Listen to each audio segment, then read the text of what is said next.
चाल है सब भाइयों का ठीक है, तबीयत से ठीक है। ये माशाल्लाह बच्चे का शौक करें, 8 महीने का बच्चा है माशाल्लाह अपने घर का। माशाल्लाह नलियों का शौक करें, हाइट का शौक करें। ये अपने घर की ब्रीड है जो पिछले 8 सालों से चलती आ रही है, तोरा ब्रीड उस्ताद साहब के घर की ब्रीड है। तो उसमें से माशाल्लाह बच्चा बना है, मेरे पास है। ये शौक करें माशाल्लाह इसका। हाइट देखें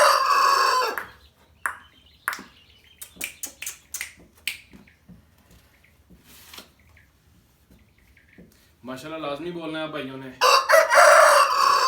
चेहरा देखें माशाल्लाह इसका, नलियां देखें माशाल्लाह, कील देखें, काले कील निकाल रहा है।